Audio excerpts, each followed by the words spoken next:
మౌనిక్ గారు, you have lot of questions. ఇటు కోటేశ్వరరావు గారి దగ్గర నుంచి, దిలీప్ గారి దగ్గర నుంచి, రామ్మోహన్ గారి దగ్గర నుంచి, అలాగే నా దగ్గర నుంచి అన్నిటికీ మీరు సమాధానం చెప్తారని ఆశిస్తున్నాం. షూర్ అండి. ఫస్ట్ థింగ్, ఈ మధ్య బాగా మోదీని కార్పొరేట్ వాళ్ళకి సపోర్ట్ చేస్తున్నారని చెప్పేసి మోదీని అదానీని పట్టేసి మోదాని అని మొదలు పెట్టారు. దానికి భారతీయ జనతా పార్టీ జార్జ్ సోరోస్ తో రాహుల్ గాంధీ కలిసిపోయింది కాబట్టి విదేశీ శక్తులతో బ్రేకింగ్ ఇండియా ఫోర్సెస్ తో కలవాల్సిన అవసరం మాకు లేదు కాబట్టి వాళ్ళని మేము గండూస్ అని కూడా అనేసి అందాం. ఇక్కడ భారత్ నిర్భర్, ఆత్మ నిర్భర్ భారత్ ని భారతదేశంగా చేయాలన్నా, స్వావలంబన భారత్ చేయాలన్నా కూడా దేశంలో ఉన్న కార్పొరేట్ వాళ్ళకే ఇవ్వాలి. మీరు కార్పొరేట్ వాళ్ళని లేకుండా మొత్తం అందరికి సమానత్వం తీసుకొస్తానని మాట్లాడిన మార్క్సిస్ట్ ఐడియాలజీ మాట్లాడినప్పుడు ఈ కమ్యూనిస్ట్ కంట్రీస్ లలో ఎంతవరకు సమానత్వం తీసుకొచ్చిండ్రు అనే ప్రశ్నకు సమాధానం ఇక్కడ ఉన్న విజ్ఞులు, ప్రేక్షకులు ఆలోచించుకోవాలి. నెక్స్ట్, కాంగ్రెస్ ముక్త భారత్ అనేది భారతీయ జనతా పార్టీ ఎజెండా. కాబట్టి ఎజెండాలో మేము యాడ్ చేసుకున్న కొత్తది ఏంటిది మా కాన్స్టిట్యూషన్ లో అంటే కాంగ్రెస్ ముక్త భారత్. భారతదేశానికి కాంగ్రెస్ మైనారిటీ అపీజ్మెంట్ చేసిన కాంగ్రెస్ ని 2004 నుంచి 2014 వరకు ఒక స్కామ్ల మీద స్కామ్లు చేసి భారతదేశ పరువు తీసినందుకు స్కామ్గ్రెస్ ని, నెక్స్ట్ భారతదేశంలో ఒక్క నాయకుడు కూడా లేనట్టుగా ఇటలీ మాతకు ఆ పార్టీ పగ్గాలు ఇచ్చినందుకు ఈ మూడు చేసిన తప్పిదాలకు గాను భారతదేశంలో కాంగ్రెస్ ముక్త భారత్ చేయడం అనేది మా ఎజెండా. నెక్స్ట్, ఇందాక మాట్లాడినట్టు భారతీయ న్యాయ సంహిత దీని ప్రకారంగా కాన్స్టిట్యూషన్ లో చాలా చేంజెస్ చేయాల్సిన అవసరం ఉందండి. ఎందుకంటే మన రాజ్యాంగం సోకాల్డ్ మన వాళ్ళు రాసిండ్రు అని మీరు అనుకుంటున్నట్టు, ఇందాక చెప్తున్న లీడర్స్ అన్నట్టుగా అది మన స్వాతంత్రం వచ్చినాక వచ్చింది కాదు. అది కాన్స్టిట్యూషన్, ఒక కాన్స్టిట్యూషన్ బుక్ గా చూడండి. ఒక అడ్వకేట్ గా నేనేం చెప్తున్నా, నేను చదువుకున్నప్పుడు Indian constitution is derived from 1935 British India act అని ఉంటది. అంటే 1935లో బ్రిటిష్ ప్రవేశపెట్టిన రాజ్యాంగాన్ని మనం ఇంకా కంటిన్యూ చేస్తున్నాం. బ్రిటిష్ 1935లో మనము బ్రిటిష్ కింద బానిసలుగా ఉన్నాం. మనకు కనీసం ఇంట్లో ఎక్కడన్నా ఏమైనా పూజలు చేసుకునేది లేకుండా, దేశం కోసం దేశభక్తులందరినీ కూడా నేరస్తులుగా పరిగణించిన టైంలో, మనల్ని బానిసలుగా ఎంచిన టైంలో వాళ్ళు తెచ్చిన 1935 బ్రిటిష్ ఇండియా యాక్ట్ ని భారతీయ జనతా పార్టీ కమిట్మెంట్ ఉన్న పార్టీ కాబట్టి, ఫ్యామిలీ పార్టీ కాదు కాబట్టి, స్కాములు చేయని పార్టీ కాబట్టి ఇది భారతీయ న్యాయ సంహితను తీసుకొచ్చింది, ఎన్నో అమెండ్మెంట్స్ తీసుకొచ్చింది. దానిలో first record sensational act constitutional గా చేసింది ఏంటిది బీజేపీ అంటే ఆర్టికల్ 370ని రిపీల్ చేయడం. ఆర్టికల్ 370 రిపీల్ చేసే క్యాపబిలిటీ ఉన్నా కూడా కాంగ్రెస్ రిస్క్ తీసుకోలేదు. ఎందుకు? మైనారిటీ అపీజ్మెంట్ కింద. భారతీయ జనతా పార్టీకి మైనారిటీ అపీజ్మెంట్ చేయాల్సిన అవసరం లేదు. ఎందుకంటే Bharatiya Janata party next uniform civil code కూడా తీసుకొస్తుంది. ఎందుకంటే ప్రజలందరిలో సమానత్వం తీసుకొచ్చి తద్వారా ముస్లింలు, హిందువులు అనే మతపరమైన దానిలో వాళ్ళ పొలిటికల్ రోటీని వేయించుకునే బుద్ధి కాంగ్రెస్ది కానీ భారతీయ జనతా పార్టీది కాదు. ఎందుకంటే భారతీయ జనతా పార్టీ ఒక అబ్దుల్లాని అజ్మల్ కసాబ్ కాకుండా అబ్దుల్ కలాం గా చేయడానికి కంకణం కట్టుకున్నది భారతీయ జనతా పార్టీ. నెక్స్ట్ మీరు చూసినాడు పాకిస్తాన్ పోఖ్రాన్ టెస్ట్ చేసిన ఘనత అటల్ బిహారీ వాజ్పేయి గారికి ఉన్నది.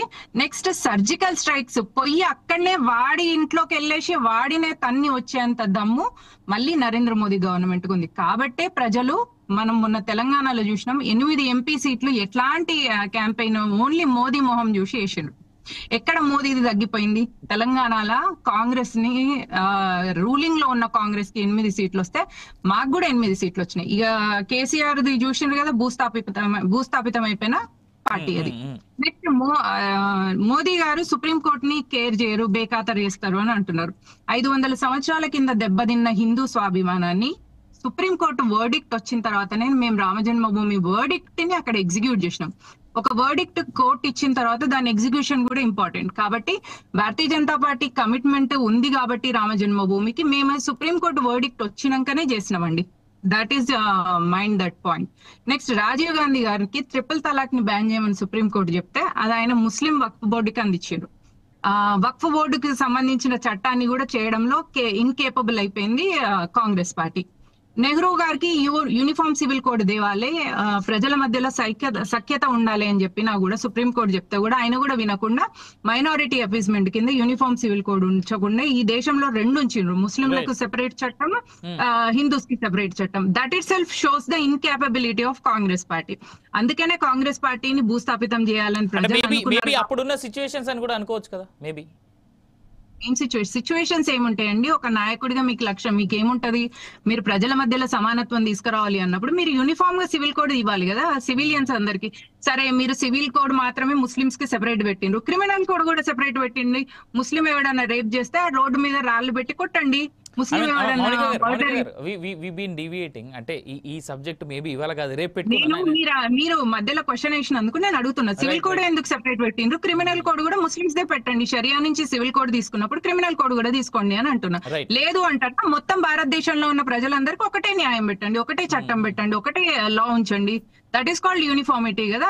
Right right. Next Manmohan Singh గారు చాలా గ్రేట్ ప్రైమ్ మినిస్టర్ అని ఇందాక ఎవరో అన్నారండి. మన్మోహన్ సింగ్ గారు 2004 నుంచి 2014 టెన్యూర్ లో ఒకసారి యూరోపియన్ కంట్రీకి వెళ్ళేసి మా భారతదేశంలో ఉన్న నేచురల్ రిసోర్సెస్ అన్నిటి మీద ముస్లిమ్స్ కి హక్కు ఉన్నది అని అంటే ఇంటర్నేషనల్ న్యూస్ పేపర్స్ అందరూ భారతదేశం గురించి ఏమని రాసిండ్రో నేను ఒక చిన్న మాట చెప్తా వినండి. భారతదేశానికి స్వతంత్రం 1947 లో వచ్చింది కానీ ఇంకా బానిస బుద్ధి పోలేదు అని రాసింది. ఒకటి. రెండు, సోకాల్డ్ మన్మోహన్ సింగ్ గారిని వరల్డ్ మొత్తంలో అండర్ అచీవబుల్ ప్రైమ్ మినిస్టర్ గా ఆయనకు ఇంటర్నేషనల్ మీడియా ఆయనకి ఇచ్చిన క్రెడిట్. జస్ట్ థింక్ అబౌట్ మోదీని ఏమంటారు తెలుసా? ఒక భయంకరమైన దేశభక్తుడు, ఒక భయంకరమైన దేశం కోసం పరితపించే వ్యక్తి, తన మనసు నిండా దేశం కోసం ఏదో చేయాలని అనుకుంటున్న వ్యక్తి అని మోదీ గురించి వెళ్ళి రాశారు. That is the difference between Congress party, Scamgress party, and that is the difference between Bharatiya Janata party and Bharatiya Janata పార్టీకి బ్యాకప్ ఇస్తున్న రాష్ట్రీయ స్వయం సేవక్ సంఘ్. నాకు తెలిసి కపిలవై దిలీప్ కుమార్ గారు ఏం రెస్పాన్స్ చేస్తారో ఈ స్టేట్మెంట్స్ అన్నిటికీ చూడాలి. హలో యా దిలీప్ గారు వస్తాను సార్, కోటేశ్వర గారు వస్తాను అక్కడికి. చాలా సీరియస్ అలిగేషన్స్ పెట్టింది మేడం. ఏ ఇయర్ లో ఇండియాకి వచ్చిందో నాకు తెలియదు కానీ నేనైతే బీజేపీ ఎవిడెన్స్ ఉన్నాయి సార్. నేను అడ్వకేట్, ఎవిడెన్స్ లేకుండా మాట్లాడను. నేను అడ్వకేట్, రామ్మోహన్ రావు ప్యానెల్ లో ఉన్న ముగ్గురు అడ్వకేట్ లో ఉన్నారు సార్. అయితే నేను ప్రాక్టీస్ అడ్వకేట్ కాదమ్మా. సరే ఏమంటానంటే, ఒకటి ఇవన్నీ రిలేటివ్ టర్మ్స్. మీరు ఒక మాట అంటే సుబ్రహ్మణ్య స్వామి కంటే మన ఎవరైనా కూడా తెలియలో అని నేను అనుకోను. ద మోస్ట్ ఇంటెలెక్చువల్ పర్సన్ ఆయన ఏమన్నాడు తెలుసా? థర్డ్ టర్మ్ మోడీకి అధికారం వస్తే హిట్లర్ లాగా డిక్టేటర్ అన్నాడు. హిట్లర్ లాగా డిక్టేటర్ అవుతాడు అన్నాడు ఎవరు? సుబ్రహ్మణ్య స్వామి అన్నాడు. నేనే విన్నా యూట్యూబ్ లో. That is his opinion about Modi. ఆ టైప్ ఆఫ్ యాటిట్యూడ్ 2 టర్మ్స్ లో అది కనిపించింది. కోటేశ్వర కూడా చెప్తారు నాతో, నేను ఆయన ఇదివరకు అనడం కూడా విన్నా ఆ మాట. సో ఆ టైప్ ఆఫ్ యాటిట్యూడ్ బీజేపీ నుంచి మనం ఎప్పుడు కూడా ఎక్స్పెక్ట్ చేయలే. ఈ మోడీ అండ్ ఇంతకుముందు మాట అన్న, వీళ్ళిద్దరిది combination Atal Bihari Vajpayee and Advani combination కాదు. ఆ రోజుల్లో ఒక్క సీటు తక్కువ అయితే ఆయన రాజీనామా చేసి పారేసి ఎలక్షన్స్ కి వెళ్ళిపోయాడు ఆ రోజుల్లో వాజ్పేయి గారు. ఆ పద్ధతిలో ఈ రోజు వీళ్ళు ఉన్నారా ఈ కాంబినేషన్ లో? వీళ్ళిద్దరి పాలసీస్ మరి ఇప్పుడు ఈ రోజు మనందరం కూడా అదాని అదాని అదాని అని లేదా కార్పొరేట్ వాళ్ళదే రాజ్యం అని ఎందుకు అంటున్నాం? దానికి చాలా వ్యాలిడ్ రీజన్స్ ఉన్నాయి కాబట్టి అంటున్నాం ఆ మాట. కాబట్టి మనం జస్ట్ లైక్ దట్ ఆయన వీరాభిమానం అయిపోయి ఆయనే మాకు జగత్ రక్షకుడు అంటే కూడా నడవదు. నేను ఇంతకుముందు కూడా మీకు చాలా పేర్లు చెప్పా కాంగ్రెస్ లో. ఈవెన్ మన్మోహన్ సింగ్ పేరు కూడా చెప్పాను నేను. ఆయన సంగతి దేవుడు గారైతే ఆయన నిజాయితీ పరుడే అని ఎవరైనా అనాల్సిందే. ఏ పార్టీ వాడైనా అపోజిషన్ కూడా ఒక్కడలేడు ఆయన అవినీతి పరుడని. సరే ఒక కోటరీ ఉంటే ఉండొచ్చు, ఆయన సెకండ్ టర్మ్ లోపల డైరెక్షన్ మారి ఉండొచ్చు, అది వేరే విషయం. నేను ఇంతకుముందు వేరే ఎగ్జాంపుల్ చెప్పి కాంగ్రెస్ లో కుటుంబ పాలనడానికి కూడా వీలు కాకుండా కేవలం నెహ్రూ అండ్ ఇందిరా ఇట్లాంటి వాళ్ళు కాకుండా మధ్యలో వచ్చినట్టు లాల్ బహదూర్ శాస్త్రి కావచ్చు, మరొకళ్ళు కావచ్చు, పివి నరసింహరావు కావచ్చు, ఆ ఎగ్జాంపుల్స్ కూడా వాళ్ళు ఎగ్జాంపులరీ పరిపాలన అందించారు కదా. సరే అవుట్ ఆఫ్ కంపల్షన్ ఒక పార్టీ ఒక్కడనే ఎంచుకోవచ్చు, రీజనల్ పార్టీస్ ఒకటి ద్వారా మీద బతికుండొచ్చు, తర్వాత అంతరించుకోవచ్చు. కానీ ఏ పార్టీలో అయినా అంతకు మించి ఆ మాట కూడా నేను, వాడు తలదన్నేవాడు ఉంటే తాడుదన్నేవాళ్ళు ఉంటే తలదన్నేవాళ్ళు ఉంటారు, తాడిదన్నేవాడు ఉంటే వాడు తలదన్నేవాడు ఉంటాడు అంటారు. తాడిదన్నేవాడు ఉంటే అట్లా ప్రతి పార్టీలో కూడా అవకాశం రాక అద్భుతమైనటువంటి శక్తి ఉన్నవాళ్ళు లేదా నీతి మంత్రులు నిజాయితీ పనులు ఉంటారు. వాళ్ళకి అవకాశాలు రావు. అడ్మినిస్ట్రేషన్ కి అవకాశం ఇస్తే వాళ్ళ నిజమైన ప్రతిభ ఏంటో మనకు తెలుస్తుంది. నేను బీజేపీ అతను మెచ్చుకున్నా, ఎవరు మన యోగి ఆదిత్యనాథ్ని. ఆదిత్యనాథ్ కెపాసిటీ ప్రైమ్ మినిస్టర్ ఎందుకన్నా నేను ఒక పార్టీ కాంగ్రెస్ లో ఉండి డెఫినెట్లీ లా అండ్ ఆర్డర్ విషయంలో ఆయన ఒక ఉక్కుపాదంతో పరిపాలించాడు. లేకపోతే సెకండ్ టర్మ్ వచ్చేవాడు కాదు. మెజారిటీ తగినా సరే అప్పుడు మార్పు వస్తుందని మనం అనుకుంటే రాలేదు. ప్రజలు నమ్మారు మన ఒక అడ్మినిస్ట్రేషన్ బట్టి. అందుకని ఆ ఇమేజ్ ప్రైమ్ మినిస్టర్ ఇమేజ్ వచ్చింది దానికి. కాబట్టి జస్ట్ లైక్ దట్ మనం ఒక సూత్రీకరణ చేయలేం ఒక పార్టీని కానీ ఒక ఇది కానీ దేనైనా కానీ. కాబట్టి మనం ఒక రిలేటివ్ టర్మ్ గానే ఇవన్నీ చూడాల్సిందే తప్ప ఒకసారి మళ్ళా థర్డ్ టర్మ్ అయిన తర్వాత ఫోర్త్ టర్మ్ కూడా మోడీ వస్తాడనో లేదా రాష్ట్రపతి పరిపాలన ఇక్కడ విధిస్తాడనో మన కాన్స్టిట్యూషన్ మారుతుందనో ఇవన్నీ కూడా మీరు అడిగిన ప్రశ్నలకు మళ్ళీ చెప్తున్నా ఇది సాధ్యమైనటువంటి పని కాదు. మనకున్నటువంటి రామారావు చాలా క్లియర్ గా చెప్పారు, ఇట్స్ నాట్ పాసిబుల్ అని. పాసిబుల్ కాదు, ఎందుకంటే ఒక రెవల్యూషన్ వస్తుంది. ఒక వ్యక్తే కనుక డిక్టేటర్ అయితే ఏమవుతుంది, రెవల్యూషన్ వస్తుంది. ఎమర్జెన్సీ వచ్చినప్పుడు ఎందుకు వచ్చింది రెవల్యూషన్? మా పార్టీ కదా ఇందిరాగాంధీ ఎమర్జెన్సీ పెడితే ఎందుకు రెవల్యూషన్ వచ్చింది, తీసి పారేశారు. మళ్ళీ తర్వాత సింపతితో ఆ గతంలో ఒకటి ఎక్కువ సీట్లతో గెలిపించారు ఆమెని. సో అవన్నీ డెమోక్రసీలో సాధ్యపడతాయి ఇవన్నీ కూడా. సో ఇవన్నీ రిలేటివ్ టర్మ్ గా మాట్లాడతాం కానీ వాటిని సూత్రీకరించాలి ఏమంటున్నాను. రైట్ కోటేశ్వర గారు, మీతో తర్వాత రామ్మోహన్ గారితో ఇంకా కంక్లూడ్ చేసేద్దాం సార్. నేను ఎక్కువ మాట్లాడను. మన మౌనిక గారు బీయింగ్ ఎ లాయర్ ఒక ఫేక్ న్యూస్ ని అది గోబెల్స్ ప్రచారం, సంపదలన్నీ కూడా ముస్లింస్ అనేటువంటిది ఒక ఫేక్ న్యూస్. అది ఆల్రెడీ ప్రూవ్డ్ అయినా కానీ దాన్ని పదే చెప్తున్నారంటే మేడం మీరు దాన్ని ఆధారంగా కనుక కోర్టులో కేసులో వాదిస్తే మీరు ఓడిపోతారు కేసు. నేను చెప్తున్నా అది ఫేక్ న్యూస్, వక్రీకరణ న్యూస్. టైమ్స్ ఆఫ్ ఇండియా చేసినటువంటి ఒక ట్విస్ట్. టైమ్స్ ఆఫ్ ఇండియాలో రాలేదండి, ఇంటర్నేషనల్ మ్యాగజైన్ లో వచ్చింది. నేను అప్పుడు అమెరికాలో ఉన్నాను, నేను చదివిన. అదేనమ్మా, తర్వాత వాళ్ళంతా రాసి ఉంటారు. ఇప్పుడు టైమ్స్ ఆఫ్ ఇండియాలో ఇంటర్నేషనల్ మ్యాగజైన్ లో వచ్చింది sir. Listen to international magazines లో వచ్చినా లేకపోతే చంద్రమండలంలో మ్యాగజైన్ వచ్చినా తప్పే. యూరోపియన్ మ్యాగజైన్ లో వచ్చింది.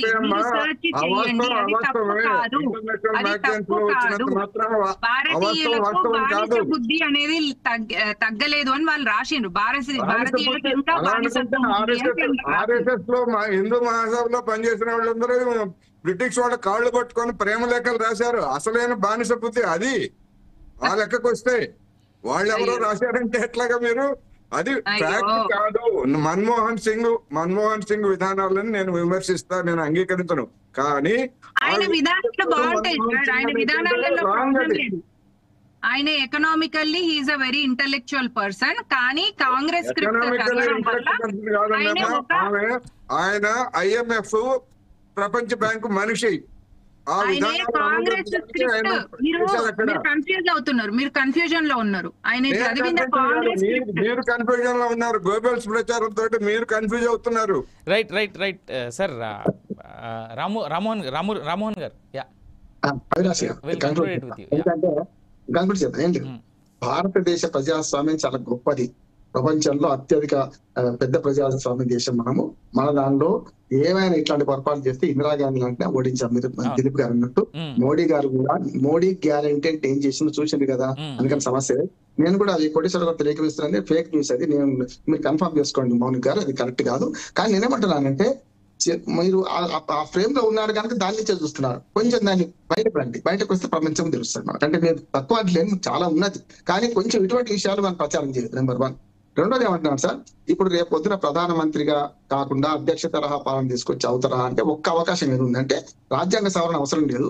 రేపు ఈ తరం అయిపోయిన తర్వాత రాష్ట్రపతి కావడానికి ఆయనకు అర్హత ఎందుకు లేదు? రాష్ట్రపతి 90 ఏళ్ళకు కూడా ఒకటే అన్సౌండ్ మైండ్ ఉండొద్దు కదా, ఏది పిచ్చివాడు కావద్దు, ఆర్థికంగా దివాలా తీయొద్దు. ఎవరు ఈ రెండిట్లో ఉంటే దాని ఎవరైనా అధ్యక్షుడు కావచ్చు. రేపు 79 ఎప్పుడైతే మనం 2004 2009లో ప్రధానమంత్రిని వేరే తీసుకొచ్చి అప్పుడు కూడా మోడీ గ్యారెంటీ అంటే అప్పుడు అధ్యక్షుడు కావచ్చు, దానికి ఏం అభ్యంతరం ఉండదు. కానీ అధ్యక్ష తరహా పాలన అవుతుందా కాదా అంటే అద్వానీ గారిని ఎందుకు చేయలేదో రేపు పొద్దున ఈయన కూడా రేపు వచ్చేవాడు చేయడు. ఎందుకు చేయడంటే అద్వానీ అయితే రేపు పుల్లలు పెడతారన్న భయానికి మోడీ గారు వెనక ముందు ఆడినరు. రేపు పొద్దున మోడీ కూడా భయపడేవాళ్ళు ఉంటుండొచ్చు. రేపు పొద్దున బీజేపీలో వచ్చినాడు. ఎందుకంటే ఒక్కటే సిద్ధాంత పరంగా మనం మడిగట్టుకొని కూర్చోవాల్సిన అవసరం లేదు. ఎవరైనా సరే ప్రభుత్వం మంచి చేస్తే మంచి చేద్దాం, చెడ్డ చేస్తే చెడ్డేద్దాం, అంశాల వారి మద్దతు అంశాల వారి వ్యతిరేకం చేద్దాం. ఇదైతే మీరు అన్నట్టు మోడీ గారి కంటిన్యూ అవుతారు. తర్వాత అధ్యక్షుడు అవుతారా కాదా అనేది చరిత్ర చెప్తుంది రేపు పొద్దున. Right. So thank you for taking a part in political thought. Rammohan గారు, కోటేశ్వర గారు, కపిలవాయి దిలీప్ గారు, అలాగే మోనికా శంకర్ గారికి thank you for taking a part in this political debate. So ఇది ఇవాల్టి పొలిటికల్ థాట్. అయితే ఇక్కడ ఒకటి మాత్రం వాస్తవం ఏంటంటే ప్రధాని నెక్స్ట్ ఎవరు అవుతారనేటువంటి